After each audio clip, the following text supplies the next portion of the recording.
ନମସ୍କାର, ଜୟ ଜଗନ୍ନାଥ। ପିଲାମାନେ, ଏହା ହେଉଛି ଅଷ୍ଟମ ଶ୍ରେଣୀ ଇତିହାସ ବହିର ପ୍ରଥମ ଅଧ୍ୟାୟ, ଭାରତରେ କମ୍ପାନୀ ଶାସନ ପ୍ରତିଷ୍ଠା। ଏହି ଅଧ୍ୟାୟର 4ଟି ବିଷୟ ରହିଛି। ସେଥିମଧ୍ୟରୁ ଏହା ଗୋଟିଏ ବ୍ରିଟିଶ ଶାସନ ପ୍ରତିଷ୍ଠା ପୂର୍ବରୁ ଭାରତର ରାଜନୈତିକ ଅବସ୍ଥା। ତ ଏହି ବିଷୟ ଉପରେ ଆମେ ଆଜି ଆଲୋଚନା କରିବା। ପିଲାମାନେ, ଆମ ଭାରତ କାହା ଦ୍ୱାରା ଶାସିତ ହେଉଥିଲା? ବ୍ରିଟିଶ ବା ଇଂରେଜମାନଙ୍କ ଦ୍ୱାରା। ଏହି ବ୍ରିଟିଶ ବା ଇଂରେଜମାନଙ୍କ ପୂର୍ବରୁ ଆମ ଭାରତର ରାଜନୈତିକ ଅବସ୍ଥା କେମିତି ଥିଲା, ଆମେ ଗୋଟେ ଗଳ୍ପ ମାଧ୍ୟମରେ ଏହାକୁ ପଢ଼ି ବୁଝିବା ପାଇଁ ଚେଷ୍ଟା କରିବା। ଚାଲ ଷ୍ଟାର୍ଟ କରିବା। ପ୍ରଥମେ ମୋଗଲ ନାମକ ଗୋଟିଏ ସାମ୍ରାଜ୍ୟ ଥିଲା। ତାହାର ପ୍ରତିଷ୍ଠାତା ଥିଲେ କିଏ? ନା ବାବର। ବାବର ହେଉଛନ୍ତି ମୋଗଲ ସାମ୍ରାଜ୍ୟର ପ୍ରତିଷ୍ଠାତା ବା ପ୍ରଥମ ରାଜା। ତାଙ୍କ ପରେ ପରେ ତାଙ୍କର ଉତ୍ତରାଧିକାରୀମାନେ ତାଙ୍କର ସାମ୍ରାଜ୍ୟକୁ ଚଳେଇ ଆସୁଥିଲେ ଏବଂ ଏମିତି ଗୋଟେ ସମୟ ଆସିଲା ଯେତେବେଳେ ଔରଙ୍ଗଜେବ ନାମକ ଜଣେ ରାଜା ସେହି ସାମ୍ରାଜ୍ୟକୁ ଚଳାଉଥିଲେ। ଏହି ଔରଙ୍ଗଜେବ ତାଙ୍କ ସମୟରେ ସେ ପ୍ରଜାମାନଙ୍କୁ ବହୁତ ଅତ୍ୟାଚାର କରୁଥିଲେ ଏବଂ ନୃଶଂସ ଭାବରେ ରାଜ୍ୟ ଶାସନ କରୁଥିଲେ। ଏଥିପାଇଁ ତ ତାଙ୍କର ମୃତ୍ୟୁ ପରେ ମଧ୍ୟ ସେ ବଂଶ ବା ସେ ସାମ୍ରାଜ୍ୟ ମୋଟ 150 ବର୍ଷ ଧରି ତିଷ୍ଠି ରହିଥିଲା। ବୁଝିଲେ ପିଲାମାନେ? ତ ମାନେ ଏତେ ଶକ୍ତିଶାଳୀ ସେ ଥିଲେ। ତାଙ୍କର ଯେଉଁ ରାଜ୍ୟ କର୍ମଚାରୀ ବା ରାଜ୍ୟକୁ ସମ୍ଭାଳିବାର ଯେଉଁ କାଇଦା, ସେସବୁ ଏତେ ଷ୍ଟ୍ରଙ୍ଗ ଥିଲା ଯାହାଫଳରେ ତାଙ୍କର ମରିବା ପରେ ମଧ୍ୟ ସେ ବଂଶ ବା ସେ ସାମ୍ରାଜ୍ୟ ମୋଟ 150 ବର୍ଷ ଧରି ଚାଲି ଆସିଥିଲା। ତାପରେ ଧୀରେ ଧୀରେ କ'ଣ ହେଲା ନା ସେ ରାଜ୍ୟଟି ଖଣ୍ଡ ବିଖଣ୍ଡିତ ହେବାକୁ ଲାଗିଲା ଏବଂ କାରଣ ତାଙ୍କର ଉତ୍ତରାଧିକାରୀମାନେ ବହୁତ ଦୁର୍ବଳ ଥିଲେ। ସେଥିପାଇଁ ତାଙ୍କର ରାଜ୍ୟ ଧୀରେ ଧୀରେ ଭାଙ୍ଗିବାକୁ ଲାଗିଲା ଏବଂ ଅଷ୍ଟାଦଶ ଶତାବ୍ଦୀର ପ୍ରଥମାର୍ଦ୍ଧରେ ତାଙ୍କର ରାଜ୍ୟଟା କ'ଣ ହେଲା ନା ବିଭାଜନ ହୋଇଗଲା ଆଉ ପତନ ଘଟିଲା। ମାନେ ବିଭାଜନ ଭାଗ ଭାଗ ହୋଇଗଲା। ଆଉ ଦ୍ୱିତୀୟାର୍ଦ୍ଧରେ କ'ଣ ହେଲା ନା ପାଶ୍ଚାତ୍ୟ ଶକ୍ତିମାନଙ୍କର ଉତ୍ଥାନ ହେଲା। ଅଷ୍ଟାଦଶ ଶତାବ୍ଦୀ ମାନେ 1700ରୁ 1800 ମଧ୍ୟରେ, ମାନେ 100 ବର୍ଷ ମଧ୍ୟରେ। 1700ରୁ 1750 ହେଉଛି ଗୋଟିଏ ଅର୍ଦ୍ଧ, ମାନେ ପ୍ରଥମାର୍ଦ୍ଧ, ଆଉ 1750ରୁ 1800 ହେଉଛି ଆଉ ଗୋଟିଏ ଅର୍ଦ୍ଧ, ଯେଉଁଟା ହେଉଛି ଦ୍ୱିତୀୟାର୍ଦ୍ଧ। ଏହି ପ୍ରଥମାର୍ଦ୍ଧ ଦ୍ୱିତୀୟାର୍ଦ୍ଧ ମଧ୍ୟରେ ବିଭାଜନ, ପତନ ଏବଂ ଅନ୍ୟ ଶକ୍ତିମାନଙ୍କର ଉତ୍ଥାନ ମଧ୍ୟ ହୋଇଗଲା। ତାପରେ କ'ଣ ହେଲା ନା ମୋଗଲ ସମ୍ରାଟର ଔରଙ୍ଗଜେବଙ୍କର ଯେଉଁ ସମୟରେ ଶାସନ କରୁଥିଲେ, ସେ ସମୟରେ ବହୁତ ଅତ୍ୟାଚାର କରୁଥିଲେ। ତାଙ୍କର ସେହି ଅତ୍ୟାଚାର ମୂଳକ ଶାସନକୁ ଅଲଗା କେହି ରାଜ୍ୟ ପସନ୍ଦ କରୁନଥିଲେ। ସେଥିପାଇଁ ସେ କ'ଣ କଲେ, ତାଙ୍କର ସେହି ଶାସନ ପ୍ରକ୍ରିୟାକୁ ମରହଟ୍ଟା, ଶିଖ ଓ ଜାଠମାନେ ମିଶିକି ବିଦ୍ରୋହ କରୁଥିଲେ। ସେ କେଉଁଠି ଶାସନ କରୁଥିଲେ ନା ସେ ଦିଲ୍ଲୀରେ ଶାସନ କରୁଥିଲେ। ଦିଲ୍ଲୀ ଏଇଠି ରହିଛି, ତ ଏଇଠି ସେ ଶାସନ କରୁଥିଲେ। ଆଉ ତାଙ୍କର ପାଖାପାଖି ଯେଉଁମାନେ ରହିଥିଲେ ମରହଟ୍ଟା, ଶିଖ, ଜାଠମାନେ, ସେମାନେ ତାଙ୍କୁ ବିଦ୍ରୋହ କଲେ। ଏ ବିଦ୍ରୋହ କରିବା ଫଳରେ ଔରଙ୍ଗଜେବ ଏହାକୁ ଶାନ୍ତି ସ୍ଥାପନ କରିପାରିଲେ ନାହିଁ। ମାନେ କ'ଣ ଯେ ଔରଙ୍ଗଜେବ ଏସବୁକୁ ଅଟକାଇ ପାରିଲେ ନାହିଁ। ଶେଷରେ ତାଙ୍କର ମୃତ୍ୟୁ ଘଟିଲା। ଆଉ ତାଙ୍କର ଯେଉଁ ଉତ୍ତରାଧିକାରୀମାନେ ଥିଲେ, ମାନେ ରାଜକୁମାରମାନେ, ସେମାନେ ବହୁତ ଦୁର୍ବଳ ଥିଲେ। ଯାହାଫଳରେ ସେମାନେ ଯେତେବେଳେ ମୋଗଲ ସାମ୍ରାଜ୍ୟକୁ ଚଳାଉଥିଲେ, ସେମାନେ ଆଉ କାହାର ସାହାଯ୍ୟ ନେଉଥିଲେ? ଆଉ କିଏ? ଅମୀରମାନଙ୍କ ସାହାଯ୍ୟରେ ସେ ରାଜ୍ୟକୁ ଚଳାଉଥିଲେ।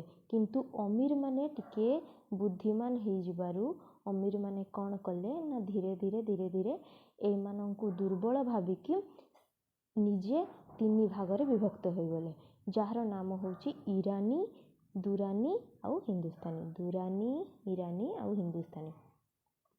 କେଉଁମାନେ ଭାଗ ହେଲେ ନା ଅମୀରମାନେ। ଅମୀରମାନଙ୍କ ଦ୍ୱାରା ଔରଙ୍ଗଜେବଙ୍କ ରାଜପୁତମାନେ ବା ଔରଙ୍ଗଜେବଙ୍କ ବଂଶଧର ଅଧିକାରୀମାନେ ରାଜ୍ୟ ଚଳାଉଥିଲେ। କିନ୍ତୁ ଅମୀରମାନେ ଭାବିଲେ, ଅମୀରମାନେ କ'ଣ ସମ୍ଭ୍ରାନ୍ତ ଶ୍ରେଣୀର ଲୋକମାନେ, ସେମାନେ ଧୀରେ ଧୀରେ ଭାଗ ହେବାକୁ ଲାଗିଲେ। ଆଉ ଭାଗ ହେଲେ ଦୁରାନୀ, ଇରାନୀ ଓ ହିନ୍ଦୁସ୍ତାନୀ ଭାବରେ ଭାଗ ହୋଇଗଲେ। ଏହାପରେ କ'ଣ ହେଲା ନା କେନ୍ଦ୍ର ଶକ୍ତି ଦୁର୍ବଳ ହୋଇଗଲା। କେନ୍ଦ୍ର କେଉଁଠି? ସେଇ ଦିଲ୍ଲୀ ଧୀରେ ଧୀରେ ଦୁର୍ବଳ ହେବାକୁ ଲାଗିଲା।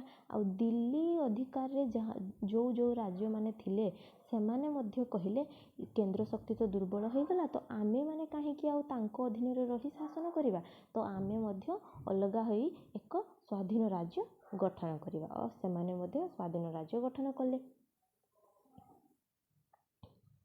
ଏହା ତ ଥିଲା ଔରଙ୍ଗଜେବ ଆଉ ତାଙ୍କର ଉତ୍ତରାଧିକାରୀମାନଙ୍କ ବିଷୟରେ। ଏହାପରେ ସେହି ଦିଲ୍ଲୀର ଯେଉଁ ଜଣେ ସୈନିକ ଥିଲେ ତାଙ୍କ ନାମ ହେଉଛି କ'ଣ ନା ନିଜାମ ଉଲ୍ ମୁଲ୍କ। ତାଙ୍କ ବିଷୟରେ ଜାଣିବା କ'ଣ ନା ସେ ଦାକ୍ଷିଣାତ୍ୟକୁ ସମ୍ଭାଳୁଥିଲେ। ମାନେ କ'ଣ, ଏଇଟା ରହିଲା ଦିଲ୍ଲୀ କେନ୍ଦ୍ର ଏଇଟା, ତାପରେ ଦକ୍ଷିଣ ଭାଗ କେଉଁଟା ନା ଏଇ ଭାଗଟା। ଏଇ ଭାଗଟାରେ କିଏ କାହାଙ୍କୁ ଦାୟିତ୍ୱ ଦିଆଯାଇଥିଲା ନା ଦାକ୍ଷିଣାତ୍ୟ ସୁବା ଭାବରେ ନିଜାମ ଉଲ୍ ମୁଲ୍କକୁ ଦିଆଯାଇଥିଲା। ଆଉ ତାଙ୍କ ଚେଷ୍ଟାରେ ତାହା ବହୁତ ଉନ୍ନତି କରିଯାଇଥିଲା, ଦକ୍ଷିଣ ଭାଗଟା ବହୁତ ଉନ୍ନତି କରିଯାଇଥିଲା। ସେଥିପାଇଁ ସେ ସୈନ୍ୟମାନଙ୍କର ଜଣେ ଉଚ୍ଚ ପଦାଧିକାରୀ ହୋଇଥିବାରୁ ତାଙ୍କୁ କୁଲି ଖାଁ ଉପାଧି ମଧ୍ୟ ଦିଆଯାଇଥିଲା। କାହାକୁ, ନିଜାମ ଉଲ୍ ମୁଲ୍କକୁ କୁଲି ଖାଁ ଉପାଧି ଦିଆଗଲା।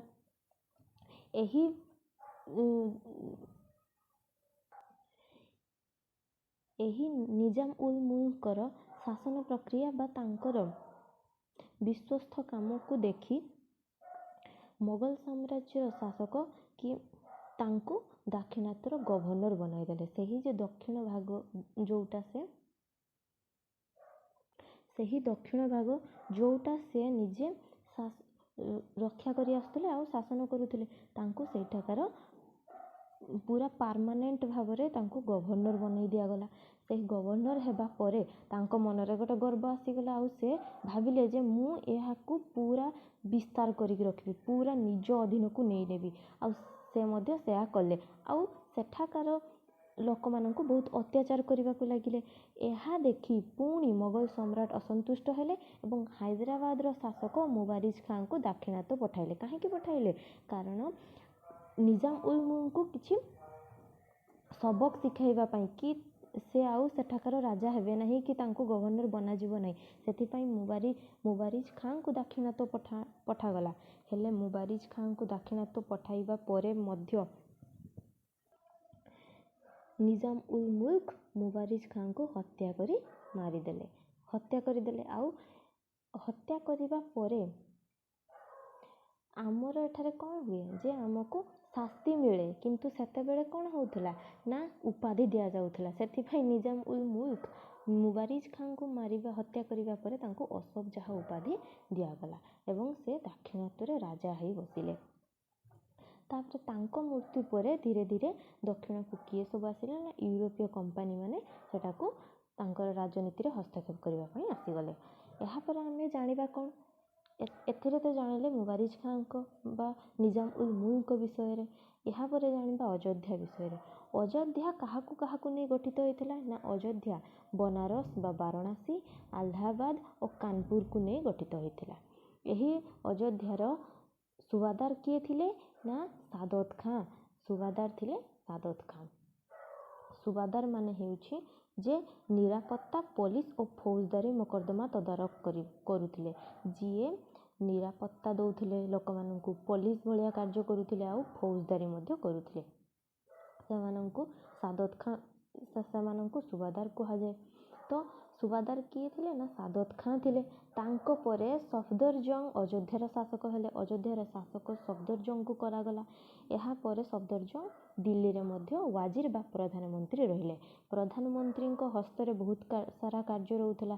ସମ୍ରାଟ ନଥିଲେ ମଧ୍ୟ ପ୍ରଧାନମନ୍ତ୍ରୀ ସେହି କାର୍ଯ୍ୟକୁ ସମ୍ପାଦନ କରୁଥିଲେ ଆଉ ଅନ୍ୟ ମନ୍ତ୍ରୀମାନଙ୍କୁ ନିଯୁକ୍ତି ଓ ବରଖାସ୍ତ ମଧ୍ୟ କରିପାରୁଥିଲେ। ଏହି ସଫଦରଜଙ୍ଗଙ୍କ ପରେ ତାଙ୍କର ପୁତ୍ର ଅଯୋଧ୍ୟାର ନବାବ ହେଲେ। କିଏ? ସୁରାଜୁଦ୍ଦୌଲା ଅଯୋଧ୍ୟାର ପୁଣି ନବାବ ହୋଇଗଲେ ଏବଂ ଏକ ଶକ୍ତିଶାଳୀ ସୈନ୍ୟବାହିନୀ ଗଠନ କରି ଉତ୍ତର ଭାରତ ରାଜନୀତିରେ ଏକ ପ୍ରଭାବ ବିସ୍ତାର କଲେ। ସେ ପୁରା ଶକ୍ତିଶାଳୀ ହୋଇଗଲେ ସୁରାଜୁଦ୍ଦୌଲା। ପିଲାମାନେ, ଦିଲ୍ଲୀ ଗୋଟିଏ ଏମିତି ରାଜ୍ୟ ଥିଲା ଯାହାକୁ ସମସ୍ତଙ୍କର ଲୋଭ ଥିଲା। ସମସ୍ତେ ଚାହୁଁଥିଲେ ଦିଲ୍ଲୀରେ ଆସି ରାଜତ୍ୱ କରିବେ। ତ ଦିଲ୍ଲୀର ଉତ୍ତରରେ ଲାହୋର ଓ ମୁଲତାନ କାହା ଅଧୀନରେ ଥିଲା ନା ମୋଗଲମାନଙ୍କ ଅଧୀନରେ ଥିଲା। ମୋଗଲମାନଙ୍କ ସାମ୍ରାଜ୍ୟ ଭିତରେ ନା କିଛି ଆଭ୍ୟନ୍ତରୀଣ ବିଶୃଙ୍ଖଳା ସୃଷ୍ଟି ହେଉଥିଲା, ମାନେ ତାଙ୍କର ବଂଶ ମଧ୍ୟରେ କଳି ଝଗଡ଼ା ଏମିତି ଲାଗିଥାଏ। ତ ଏହାର ଖବର ଅନ୍ୟ ରାଜ୍ୟର ରାଜାମାନେ ବି ରଖିଥାନ୍ତି। ତାହା ମଧ୍ୟରୁ ପାରସ୍ୟର ରାଜା ଅନ୍ୟତମ, ଯିଏକି ନାଦିର ଶାହା। ପାରସ୍ୟର ରାଜା ନାଦିର ଶାହା ଏସବୁ ଖବରକୁ ରଖୁଥିଲେ ଏବଂ ତାଙ୍କର ଆଶା କ'ଣ ଥିଲା ନା ସେ ଦିଲ୍ଲୀକୁ ପୁରା ଅଧିକାର କରିବେ ଏବଂ ଦିଲ୍ଲୀ ମଧ୍ୟରେ ପଶି ବିଶୃଙ୍ଖଳା ସୃଷ୍ଟି କରି ସେଠାରେ ଥିବା ଧନ ଦୌଲତକୁ ସେ ଲୁଟ୍ କରି ତାଙ୍କ ଦେଶକୁ ନେଇଯିବେ। ଏଇଭଳି ତାଙ୍କର ପ୍ଲାନ୍ ଥିଲା। ଆଉ ତାଙ୍କର ପ୍ଲାନ୍ କିପରି ସଫଳ ହେଲା ଚାଲ ଆମେ ବି ଜାଣିବା। ତ ନାଦିର ଶାହା କ'ଣ କଲେ, ସବୁ କଥା ଜାଣିକି ସେ 1739 ଖ୍ରୀଷ୍ଟାବ୍ଦରେ ଭାରତକୁ ଆକ୍ରମଣ କରିଦେଲେ। ଭାରତ ମଧ୍ୟରେ ପଶିବା ପାଇଁ ଚେଷ୍ଟା କଲେ ଏବଂ ଭାରତକୁ ଆକ୍ରମଣ ମଧ୍ୟ କରିଦେଲେ। ତ ଭାରତ ଭିତରକୁ ପଶିବା ପାଇଁ ତାଙ୍କୁ ପ୍ରଥମେ କାହାକୁ କ୍ରସ୍ କରିବା ପାଇଁ ପଡ଼ିବ ନା ଲାହୋର କ୍ରସ୍ କରିବା ପାଇଁ ପଡ଼ିବ। ତ ଲାହୋର ରହିଛି ଏଇଠି, ଦିଲ୍ଲୀ ରହିଛି ଏଇଠି। ଲାହୋରକୁ କ୍ରସ୍ କରି ସେ ଯେତେବେଳେ ଦିଲ୍ଲୀ ଅଭିମୁଖୀ ହେଲେ ସେତେବେଳେ ଏହି ରାସ୍ତାରେ କିଏ ବସିଥାଏ ନା ମୋଗଲମାନଙ୍କର ସୈନ୍ୟବାହିନୀ ବସିଥାନ୍ତି। ଏଇଟା କେଉଁ ଜାଗା ନା କର୍ଣ୍ଣାଲ। କେଉଁଠି ନା ପାନିପତ ଠାରୁ କିଛି ଦୂରରେ କର୍ଣ୍ଣାଲଠାରେ ମୋଗଲମାନଙ୍କର ସେନାମାନେ ତାଙ୍କୁ ପ୍ରତିରୋଧ କଲେ। ନାଦିର ଶାହା ଆସିଲେ ଏଇପଟୁ, ତ ତାଙ୍କୁ ପ୍ରତିରୋଧ କଲେ। କିନ୍ତୁ ନାଦିର ଶାହା କ'ଣ ମାନିଲେ? ନାଦିର ଶାହା କ'ଣ କଲେ ନା ମୋଗଲ ସେନାମାନଙ୍କୁ ପୁରା ଯୁଦ୍ଧରେ ପରାସ୍ତ କରି ତାଙ୍କର ଯେଉଁ ରାଜା ଥିଲେ ମହମ୍ମଦ ଶାହାଙ୍କୁ ନେଇ ଦିଲ୍ଲୀ ଭିତରକୁ ପ୍ରବେଶ କଲେ। କିଏ ନା ଏଇ ନାଦିର ଶାହା। ମନେ ରଖ, ଏଇ ନାଦିର ଶାହା ବାବୁ ସେ ସୈନ୍ୟବାହିନୀମାନଙ୍କୁ ପରାସ୍ତ କରି ଦିଲ୍ଲୀ ମୋଗଲର ସମ୍ରାଟ ମହମ୍ମଦ ଶାହାଙ୍କୁ ନେଇ ଦିଲ୍ଲୀ ଭିତରକୁ ପ୍ରବେଶ କଲେ ଏବଂ ଦିଲ୍ଲୀ ଭିତରେ ରହି ସେ ସେଠାରେ ବହୁତ କିଛି ଲୁଣ୍ଠନ କଲେ, ଚୋରି କଲେ, ନରହତ୍ୟା କାହାକୁ ବି ଛାଡ଼ିଲେ ନାହିଁ। ଯାହାକୁ ଦେଖିଲେ ମାରିଲେ। ଆଉ ଦିଲ୍ଲୀ ନଗରୀରେ ପୁରା ଶ୍ମଶାନ କରିଦେଲେ, ସେଟାକୁ ମାରି ମାରି ପୁରା ଶ୍ମଶାନ। ଅବଶେଷରେ କ'ଣ ହେଲା ନା ଦିଲ୍ଲୀକୁ ଲୁଣ୍ଠନ କରି ଶାହାଜାହାନଙ୍କ ନିର୍ମିତ ମୟୂର ସିଂହାସନ ଏବଂ କୋହିନୂର ହୀରା, ହସ୍ତି ଓ ଅଶ୍ୱଗୁଡ଼ିକୁ ସଙ୍ଗରେ ନେଇ ତାଙ୍କ ଦେଶ ପାରସ୍ୟକୁ ଫେରିଗଲେ। ତାଙ୍କ ରାଜ୍ୟ ପାରସ୍ୟକୁ ପୁଣି ଫେରି ଚାଲିଗଲେ। ତ ପୁରା ଦିଲ୍ଲୀକୁ ଲୁଣ୍ଠନ କଲେ, ମାରିଲେ ସମସ୍ତଙ୍କୁ, କାହାକୁ ବି ଆଉ ଛାଡ଼ିଲେ ନାହିଁ। ଶେଷରେ କ'ଣ କଲେ ନା ମୟୂର ସିଂହାସନ, ଯେଉଁ ମୟୂର ସିଂହାସନ ହୀରା ନୀଳା ମୋତି ମାଣିକ୍ୟ ଖଚିତ ସିଂହାସନ, ପୁରା ହୀରା ନୀଳା ମୋତି ମାଣିକ୍ୟରେ ଭରପୁର ଏବଂ ତାକୁ ବନାଇବା ପାଇଁ 1,00,000 କୋଟି ଟଙ୍କା ଲାଗିଥିଲା। ପୁଣି 7 ବର୍ଷ ସମୟ, କେତେ ବର୍ଷ? 7 ବର୍ଷ ସମୟ ଲାଗିଥିଲା ତାହାକୁ ବନାଇବା ପାଇଁ ଏବଂ 1,00,000 କୋଟି ଟଙ୍କା। ଆମ ଆଖି ବି ପାଇବନି ସେତେ ଟଙ୍କାକୁ। ତ ସେତେ ବଡ଼ ଜିନିଷ ପୁଣି କୋହିନୂର ହୀରା, ହସ୍ତି ମାନେ ହାତୀ, ଅଶ୍ୱ ମାନେ ଘୋଡ଼ା ସବୁ ନେଇ ତାଙ୍କ ନିଜ ଦେଶକୁ ପଳାଇଗଲେ। ମାନେ ପୁରା ଲୁଟି ନେଇକି ଗଲେ ଆଉ ଆମ ଦେଶରୁ ତାଙ୍କ ଦେଶକୁ ପୁରା ଲୁଟି ନେଇକି ଗଲେ। ଏତେ ସବୁ ହେଲା ପରେ ମଧ୍ୟ କାହିଁକି ମୋଗଲ ସାମ୍ରାଜ୍ୟ ଏତେ ଶକ୍ତିଶାଳୀ ଥିଲା ଆଉ କାହିଁକି ସେମାନେ ନାଦିର ଶାହାଙ୍କୁ ଅଟକାଇ ପାରିଲେ ନାହିଁ ନା କାରଣ ଔରଙ୍ଗଜେବଙ୍କ ପରେ ତାଙ୍କର ଯେଉଁ ଉତ୍ତରାଧିକାରୀମାନେ ଥିଲେ ସେମାନେ ବହୁତ ଦୁର୍ବଳ ଥିଲେ। ସେଥିପାଇଁ ତ ସେମାନେ ତାଙ୍କ ସହ ଲଢ଼ାଇ କରିପାରିଲେ ନାହିଁ, ନାଦିର ଶାହାଙ୍କ ସହ ଲଢ଼ାଇ କରିପାରିଲେ ନାହିଁ। ସେଥିପାଇଁ ଆମ ରାଜ୍ୟର ଆମ ଦେଶର ଯେତେ ସବୁ ଧନ ଦୌଲତ ଥିଲା ଏସବୁ ବହି ନେଇଗଲେ। ରାଜପୁତ ମାନେ ଆକବରଙ୍କ ସମୟରେ ତ ମୋଗଲ ସମ୍ରାଟମାନଙ୍କୁ ଦୃଢ଼ ସମର୍ଥନ ଦେଇ ଆସୁଥିଲେ। ମାନେ କ'ଣ ଯେ ଯେତେବେଳେ ଆକବର ଶାସନ କରୁଥିଲେ ସେଇ ମୋଗଲ ସାମ୍ରାଜ୍ୟରେ, ଆକବର ମଧ୍ୟ ଗୋଟେ ସମୟ ଥିଲା ସେ ଶାସନ କରୁଥିଲେ। ତାଙ୍କ ସମୟରେ ସେ ବହୁତ ଭଲ କାମ କରିଥିଲେ ବୋଲି ରାଜପୁତ ମାନେ ତାଙ୍କୁ ସବୁବେଳେ ସପୋର୍ଟ କରୁଥିଲେ, ତାଙ୍କୁ ସମର୍ଥନ କରୁଥିଲେ। କିନ୍ତୁ ଔରଙ୍ଗଜେବଙ୍କର ଯେଉଁ ସଂକୀର୍ଣ୍ଣ ଧର୍ମ ବିଦ୍ୱେଷ ନୀତି ଥିଲା ସେଥିପାଇଁ ରାଜପୁତ ମାନେ ମୋଗଲମାନଙ୍କୁ ଶତ୍ରୁ ବୋଲି ମାନୁଥିଲେ, ଜମା ତାଙ୍କୁ ଭଲ ପାଉନଥିଲେ ଆଉ ତାଙ୍କର ଯେଉଁ ନୀତିକୁ ସବୁବେଳେ ବିରୋଧ କରି ଆସୁଥିଲେ। ଆଉ ଔରଙ୍ଗଜେବଙ୍କ ମୃତ୍ୟୁ ପରେ ଏହି ରାଜପୁତମାନେ କ'ଣ କଲେ ନା ମେୱାର, ମାରୱାର ଓ ଅମ୍ବର ନାମକ 3ଟି ରାଜ୍ୟରେ ଭାଗ ହୋଇ ନିଜର ସ୍ୱାଧୀନ ରାଜ୍ୟ ଗଠନ କରିକି ରହିଲେ।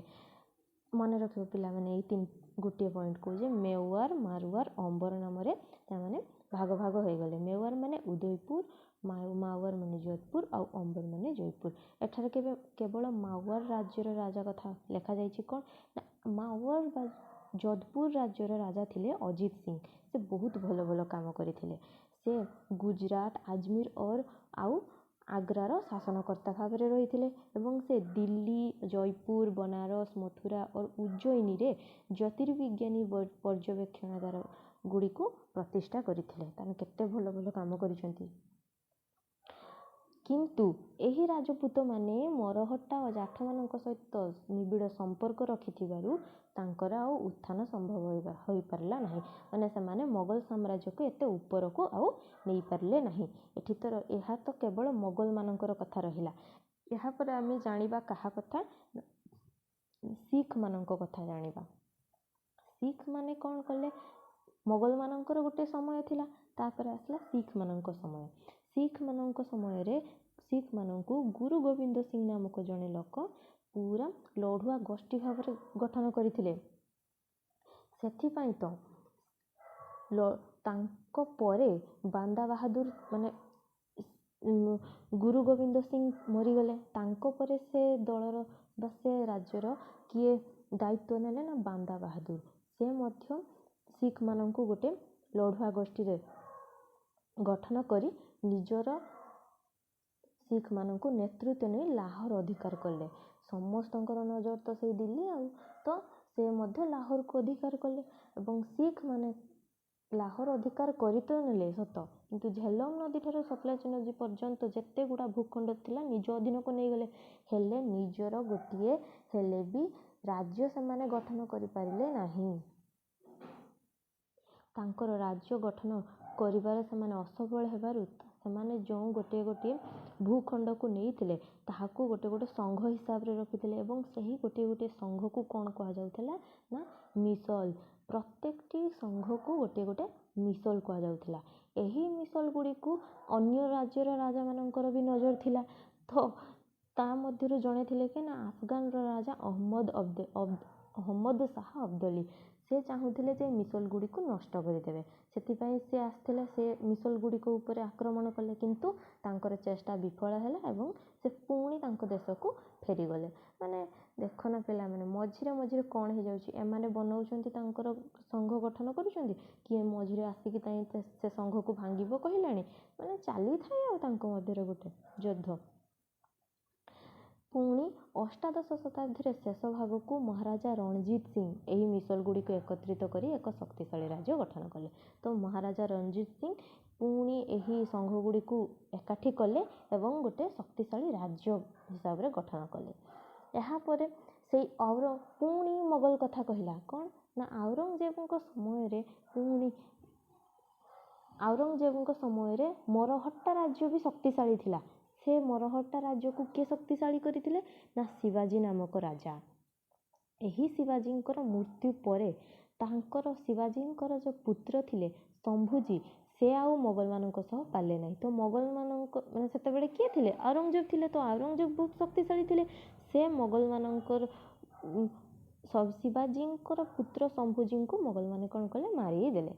ତାପରେ ଶମ୍ଭୁଜୀଙ୍କର ପୁତ୍ର କିଏ? ସାହୁଜୀ, ତାଙ୍କୁ ମଧ୍ୟ ବନ୍ଦୀ କରି ରଖିଦେଲେ। ଯେତେବେଳେ ଔରଙ୍ଗଜେବ ପୁଣି ମରିଗଲେ, ତାଙ୍କର ମୃତ୍ୟୁ ହେଇଗଲା, ପୁଣି ମରହଟ୍ଟା ଶକ୍ତିଶାଳୀ ହେଇଗଲେ। ମାନେ ଔରଙ୍ଗଜେବଙ୍କ ସମୟରେ ମରହଟ୍ଟା ଶକ୍ତିଶାଳୀ ଥିଲା, ମୋଗଲ ବି ଶକ୍ତିଶାଳୀ ଥିଲା, ହେଲେ ମୋଗଲ ଅପେକ୍ଷା ମରହଟ୍ଟା ଅଧିକ ଶକ୍ତିଶାଳୀ ଥିଲା। ସେଥିପାଇଁ ତ ସେତେବେଳେ ରାଜା କିଏ ଥିଲେ ନା ମରହଟ୍ଟାର ରାଜା କିଏ ଥିଲେ? ଶିବାଜୀ। ଶିବାଜୀ ସେତେବେଳେ ମୋଗଲମାନଙ୍କୁ ସାବାଟ କରିଦେଉଥିଲେ, କିନ୍ତୁ ଯେତେବେଳେ ଶିବାଜୀ ମରିଗଲେ ସେତେବେଳେ ତାଙ୍କର ପୁଅ ଶମ୍ଭୁଜୀ ଆଉ ମୋଗଲମାନଙ୍କ ସହ ପାରିଲେନି।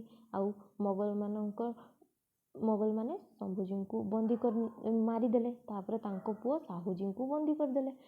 ପୁଣି ଯେତେବେଳେ ଔରଙ୍ଗଜେବଙ୍କ ସମୟ ସରିଗଲା, ସେତେବେଳେ ମୋଗଲମାନେ ପୁଣି ଦୁର୍ବଳ ହେଇଗଲେ। ଆଉ ମରହଟ୍ଟା ଶକ୍ତିଶାଳୀ ହେଇ ସାହୁଜୀଙ୍କୁ ବନ୍ଦୀ କାରାଗାରରୁ ମୁକ୍ତ କଲା ଆଉ ସାହୁଜୀଙ୍କୁ ମୁକ୍ତ କରି ରାଜା ହେବା ପାଇଁ ତାଙ୍କର ପ୍ରସ୍ତାବ ରଖିଲେ। କିନ୍ତୁ ଏଠି ଶିବାଜୀଙ୍କର ଗୋଟିଏ ପୁତ୍ର ନଥିଲେ, ଶିବାଜୀଙ୍କର ଦ୍ୱିତୀୟ ପୁତ୍ର ଥିଲେ କି ନା ରାଜା ରାଜାରାମ। ଶମ୍ଭୁଜୀ ଜଣେ ଥିଲେ, ତାପରେ ରାଜାରାମ ନାମକ ଆଉ ଜଣେ ପୁତ୍ର ଥିଲେ ଶିବାଜୀଙ୍କର। ତ ସିଏ ଆଉ ସାହୁଜୀଙ୍କ ମଧ୍ୟରେ ସିଂହାସନ ପାଇଁ ତାଙ୍କ ଘରେ ଝଗଡ଼ା ଲାଗିଲେ। ଯେତେବେଳେ ଝଗଡ଼ା ଲାଗିଲେ ସେତେବେଳେ ଜଣେ ପେଶୱା ବାଲାଜୀ ଥିଲେ। ପେଶୱା ମାନେ କ'ଣ? ପ୍ରଧାନମନ୍ତ୍ରୀ। ତ ସେତେବେଳେ ପ୍ରଧାନମନ୍ତ୍ରୀ କିଏ ଥିଲେ ନା ବାଲାଜୀ ବିଶ୍ୱନାଥ। ସେ କ'ଣ କଲେ ନା ସାହୁଜୀଙ୍କୁ ସପୋର୍ଟ କଲେ ଆଉ ତାଙ୍କ ସହାୟତାରେ ସାହୁଜୀଙ୍କୁ ସିଂହାସନ ଅଧିକୃତ କରାଇଦେଲେ। ତ ଯେତେବେଳେ ସାହୁଜୀ ସିଂହାସନ ଅଧିଗ୍ରହଣ କଲେ ତାପରେ ରାଜାରାମଙ୍କର ମୃତ୍ୟୁ ହେଇଗଲା। ରାଜାରାମ କିଏ ଥିଲେ? ଶିବାଜୀଙ୍କର ଦ୍ୱିତୀୟ ପୁତ୍ର। ତ ସିଏ ମରିଗଲେ। ମାନେ ରାଜାରାମ ଆଉ ସାହୁଜୀ ହେଉଛନ୍ତି ଦୁଇଜଣ କକା ପୁତୁରା। ଏମାନଙ୍କ ମଧ୍ୟରେ ଯୁଦ୍ଧ ଚାଲିଥିଲା। ଯେତେବେଳେ ସାହୁଜୀ ରାଜା ହେଇଗଲେ ରାଜାରାମ ତାପରେ ମରିଗଲେ। ଆଉ ରାଜାରାମଙ୍କ ମୃତ୍ୟୁ ପରେ ତାଙ୍କର ବିଧବା ପତ୍ନୀ କିଏ ଥିଲେ ନା ତାରାବାଇ। ତାରାବାଇ କ'ଣ କଲେ? ନିଜର ନାବାଳକ ପୁତ୍ର ତୃତୀୟ ଶିବାଜୀଙ୍କୁ କୋହ୍ଲାପୁର ସିଂହାସନରେ ବସାଇ ରାଜପ୍ରତିନିଧି ରୂପେ ଶାସନ ଚଳାଇଲେ। କୋହ୍ଲାପୁର କେଉଁଠି ଅଛି? ମାନିନିଅ ଏଇଟା ହେଉଛି କ'ଣ? ଏଇଟା ପୁରା ମରହଟ୍ଟା ରାଜ୍ୟ। ଏଇ ମରହଟ୍ଟା ରାଜ୍ୟର ଗୋଟିଏ ଭାଗ ରହିଛି କୋହ୍ଲାପୁର। ଏହି କୋହ୍ଲାପୁରରେ ରାଜାରାମଙ୍କର ଯେଉଁ ପତ୍ନୀ ଥିଲେ ତାଙ୍କର ପୁତ୍ର ମାନେ ରାଜାରାମଙ୍କର ନାବାଳକ ପୁତ୍ର ସେ ଏଇଠାରେ ରହି ତାଙ୍କୁ ବସାଇ ରାଜଗାଦି କିଏ ଚଳାଉଥିଲେ? ତାଙ୍କର ପତ୍ନୀ ତାରାବାଇ। କିନ୍ତୁ ନାଁ କାହାରି ଥିଲା? ତାଙ୍କର ପୁତ୍ର ମାନେ ତାରାବାଇଙ୍କ ପୁତ୍ର ସେ ସିଂହାସନ ଚଳାଉଥିଲେ। ତାରାବାଇ ଗୋଟେ ସ୍ତ୍ରୀ ଲୋକ ହେଲେ ବି ତାଙ୍କର ଶକ୍ତି ବହୁତ ଥିଲା ଏବଂ ତାଙ୍କ ନେତୃତ୍ୱରେ ମରହଟ୍ଟା ବାହିନୀ ସାହସ ଉତ୍ସାହ ସହ ମୋଗଲ ବାହିନୀଙ୍କ ସହିତ ଯୁଦ୍ଧ କରିବା ପାଇଁ ବି ଆଗେଇ ଆସିଥିଲେ। ତାହେଲେ ଭାବ କେତେ ଶକ୍ତିଶାଳୀ ଥିଲେ ସେ ତାରାବାଇ। ଆଉ ଏଇ ତାରାବାଇଙ୍କର ଏତେ ସାହସିକତାକୁ ଦେଖି ମୋଗଲମାନେ ମଧ୍ୟ ମରହଟ୍ଟା ମାନେ ମଧ୍ୟ ଚାହିଁଲେ ଯେ ତାରାବାଇ ହିଁ ସେଇ ମରହଟ୍ଟା ରାଜ୍ୟର ରାଣୀ ବା ରାଜା ହୁଅନ୍ତୁ କିମ୍ବା ତାଙ୍କର ପୁତ୍ର ସେଠାକାର ସମ୍ରାଟ ହୁଅନ୍ତୁ। ସେଥିପାଇଁ ମରହଟ୍ଟା ରାଜ୍ୟ ଅଧିକାର ପାଇଁ ତାରାବାଇ ଓ ସାହୁଜୀଙ୍କ ମଧ୍ୟରେ ଗୃହଯୁଦ୍ଧ ପୁଣି ଲାଗିଲା। ତ ପୁଣି ଏଠାରେ ସେଇ ବିଶ୍ୱସ୍ତ ଯେଉଁ ପେଶୱା ଥିଲା, ପେଶୱା କିଏ ନା ବାଲାଜୀ ବିଶ୍ୱନାଥ, ତାଙ୍କ ଦ୍ୱାରା ପୁଣି ସାହୁଜୀ ଏଠି ସିଂହାସନ ଜିତିଗଲେ। ଏବଂ ସାହୁଜୀ ତ ରାଜା ହେଲେ। ସାହୁଜୀଙ୍କ ନାମକୁ ନେଇକି ରାଜକର୍ମ କିଏ କଲା ନା ବାଲାଜୀ ବିଶ୍ୱନାଥ। ସେ ବହୁତ ଚାଲାକ ଥିଲେ। ସିଏ ଚାହୁଁଥିଲେ କ'ଣ ଯେ କେବଳ ନାଁକୁ ମାତ୍ର ରହିବେ ରାଜା ସାହୁଜୀ, କିନ୍ତୁ ଶାସନ କିଏ କରିବ ନା ମୁଁ ଶାସନ କରିବି, ମୁଁ ବାଲାଜୀ ବିଶ୍ୱନାଥ। ତ ଏହିପରି ଭାବରେ ବାଲାଜୀ ବିଶ୍ୱନାଥ ସେହି ରାଜ୍ୟକୁ ଚଳାଇ ଆସୁଥିଲେ। ତାପରେ ସେହି ଦିନଠାରୁ ପେଶୱା ପଦଟା ପୁରୁଷାକ୍ରମିକ ହେଲା। ମାନେ ଧୀରେ ଧୀରେ ତାଙ୍କର ମାନେ ମୁଁ ହେଲି ପେଶୱା, ତାପରେ ମୋ ମଲା ପରେ ମୋ ପୁଅ ହେବ, ସିଏ ମଲା ପରେ ତା ପୁଅ ହେବ, ଏମିତି ଗୋଟେ ବଂଶାନୁକ୍ରମିକ ଚାଲି ଆସିଲା ପେଶୱା ହେବା। ବାଲାଜୀଙ୍କ ପରେ ପୁଣି ପେଶୱା କିଏ ହେଲେ ନା ବାଜିରାଓ, ପ୍ରଥମ ବାଜିରାଓ ସେହି ମରହଟ୍ଟା ରାଜ୍ୟର ପେଶୱା ହେଲେ। ଆଉ ତାଙ୍କ ପରେ ମରହଟ୍ଟା ଶାସନ ପୁରା କ୍ଷୀଣ ହୋଇଗଲା ଆଉ ଶକ୍ତି ହରାଇ ବସିଲା। ଏହି ସମୟରେ ପୁଣି ଆଫଗାନର ରାଜା ଅହମ୍ମଦ ଶାହ ଅବଦଲି ପୁଣି ଆସି ସେହି ତାହା ଉପରେ ମରହଟ୍ଟାମାନଙ୍କ ଉପରେ ଆକ୍ରମଣ କଲେ। ତ ଶେଷରେ 1761 ଖ୍ରୀଷ୍ଟାବ୍ଦରେ କ'ଣ ହେଲା ନା ତୃତୀୟ ପାନିପଥ ଯୁଦ୍ଧରେ ମରହଟ୍ଟା ମାନେ ପରାସ୍ତ ହୋଇଗଲେ। କାହିଁକି ନା ସେତେବେଳେ ପେଶୱା ଯେଉଁ ଥିଲେ ପ୍ରଧାନମନ୍ତ୍ରୀ, ସିଏ ଯଦି ଶକ୍ତିଶାଳୀ ନ ହେବେ ତ ଗୋଟେ ରାଜ୍ୟର ରାଜକର୍ମ ଚାଲିବ ନାହିଁ ଏବଂ ସେ ମଧ୍ୟ ଅଟୋମେଟିକ୍ ଦୁର୍ବଳ ହୋଇଯିବ। ତ ସେମିତି ହିଁ ହେଲା 1761 ଖ୍ରୀଷ୍ଟାବ୍ଦରେ ତୃତୀୟ ପାନିପଥ ଯେତେବେଳେ ହେଉଥିଲା ସେତେବେଳେ ମରହଟ୍ଟା ମାନେ ହାରିଗଲେ। ଆଉ ଫଳରେ ମରହଟ୍ଟା ସାମ୍ରାଜ୍ୟ ଗଠନ ଆଶା କ୍ଷୀଣ ହୋଇଗଲା। ପେଶୱାମାନଙ୍କର କାର୍ଯ୍ୟ କ'ଣ ଥିଲା ଏଠି ଲେଖା ହେଇଛି ଦେଖ। ମରହଟ୍ଟା ଶାସକ କାର୍ଯ୍ୟ ତାଙ୍କ ରାଜ୍ୟ ଶାସନ ପାଇଁ ନିଯୁକ୍ତି କରୁଥିଲେ। ପ୍ରଧାନମନ୍ତ୍ରୀ ବା ପେଶୱା ପଦବୀ ଦିଆଯାଉଥିଲା। ନିଯୁକ୍ତି କରାଯାଉଥିଲା କ'ଣ ନା ପେଶୱା ବା ପ୍ରଧାନମନ୍ତ୍ରୀ ହିସାବରେ ତାଙ୍କୁ ନିଯୁକ୍ତି କରାଯାଉଥିଲା ଏବଂ ଶାସନ କାର୍ଯ୍ୟ ଓ ଜନହିତକର କାର୍ଯ୍ୟ ତାଙ୍କର ଦାୟିତ୍ୱ ଥିଲା। ଜନହିତକର କାର୍ଯ୍ୟ କରିବେ ଏବଂ ଶାସନ କାର୍ଯ୍ୟକୁ ଚଳାଇବେ ଏବଂ ସେ ପ୍ରଜାମାନଙ୍କ ପ୍ରତି ଯେକୌଣସି ନିର୍ଦ୍ଦେଶ ତାଙ୍କ ଦସ୍ତଖତରେ କରାଯାଉଥିଲା। ପ୍ରଜାମାନଙ୍କ ପାଇଁ ଯେ ସବୁ ନିଷ୍ପତ୍ତି ନିଆଯାଉଥିଲା ସେସବୁରେ କାହାର ଦସ୍ତଖତ ରହୁଥିଲା? ସେଥିରେ ପେଶୱା ବା ପ୍ରଧାନମନ୍ତ୍ରୀଙ୍କ ଦସ୍ତଖତ ରହୁଥିଲା। ଯେମିତି ଆମର ଭାରତରେ କ'ଣ ହୁଏ ନା ଆମର ଯେଉଁ ରାଷ୍ଟ୍ରପତି ରହିଛନ୍ତି ସେ କ'ଣ ଖାଲି ନାମକୁ ମାତ୍ର, ତାପରେ ତାଙ୍କ ପରେ ସବୁ ଦାୟିତ୍ୱ କିଏ ନେଇଛନ୍ତି? ଆମର ପ୍ରଧାନମନ୍ତ୍ରୀ ଯାହା କହିବେ ସେଇଆ। ରାଷ୍ଟ୍ରପତି କେବଳ ଦସ୍ତଖତ ପାଇଁ ଅଛନ୍ତି, ସେ କେବଳ ଦସ୍ତଖତ ମାରିଦେଲେ, କିନ୍ତୁ କାର୍ଯ୍ୟଟାକୁ କରିବ କିଏ? ସବୁ ପ୍ରଧାନମନ୍ତ୍ରୀ ହିଁ କରନ୍ତି। ସେହିପରି ଭାବରେ ସେତେବେଳେ ବି ସେଇଆ ହେଉଥିଲା। ସେତେବେଳେ କିନ୍ତୁ ଖାଲି ନାମଟା ଅଲଗା ଥିଲା, କ'ଣ ନା ପେଶୱା। ତାପରେ ଆମେ ନେକ୍ସଟ ଭିଡ଼ିଓରେ ପଢ଼ିବା ପିଲାମାନେ ବାଣିଜ୍ୟବାଦ ଓ ବ୍ୟବସାୟିକ ସଂଘର୍ଷଣ। ସଂଘର୍ଷ କେମିତି ବ୍ୟବସାୟ କରୁଥିଲେ କିପରି କରୁଥିଲେ ଏସବୁ ବିଷୟରେ ପଢ଼ିବା। ତ ଆମେ ଯେତିକି ଏବେ ଯାଏଁ ପଢ଼ି ଆସିଲେ ଏହାର ପ୍ରଥମ ବିଷୟ ଯେଉଁଟା ପଢ଼ିଲେ ଏବେ ତାହାର ପ୍ରଶ୍ନ ଉତ୍ତର ମୁଁ ନେକ୍ସଟ ଭିଡ଼ିଓରେ ଦେଇଦେବି ପିଲାମାନେ। କାରଣ ତୁମର ଏବେ ଯେଉଁ ମଲ୍ଟିପଲ୍ ଚଏସ୍ କ୍ୱେଶ୍ଚନ୍ ପଡ଼ୁଛି ତା ଉପରେ ବେସ୍ କରି ଗୋଟିଏ ଗୋଟିଏ ଲାଇନ୍ରୁ ଆମେ ଗୋଟେ କ୍ୱେଶ୍ଚନ୍ ବାହାର କରିବା। ତ ସେତେବେଳେ ମୁଁ ତୁମମାନଙ୍କୁ ଗୋଟିଏ କ୍ୱେଶ୍ଚନ୍ ଆନ୍ସର୍ ବାଲା ଭିଡ଼ିଓ ଛାଡ଼ିଦେବି। ତ ଏହାପରେ ନେକ୍ସଟ ଭିଡ଼ିଓରେ ଆମେ ସେଗୁଡ଼ା ଆଲୋଚନା କରିବା ଆଉ ପଢ଼ିବା। ରହୁଛି ପିଲାମାନେ, ଜୟ ଜଗନ୍ନାଥ। ଯଦି ମୋ ଭିଡ଼ିଓକୁ ଭଲ ଲାଗିଲା ତାହେଲେ ଚ୍ୟାନେଲଟିକୁ ଲାଇକ୍ ସବସ୍କ୍ରାଇବ୍ ଆଉ କମେଣ୍ଟ କରି ଜଣାଇବେ ଯେ କେମିତି ଲାଗିଲା। ରହୁଛି, ନମସ୍କାର, ଜୟ ଜଗନ୍ନାଥ।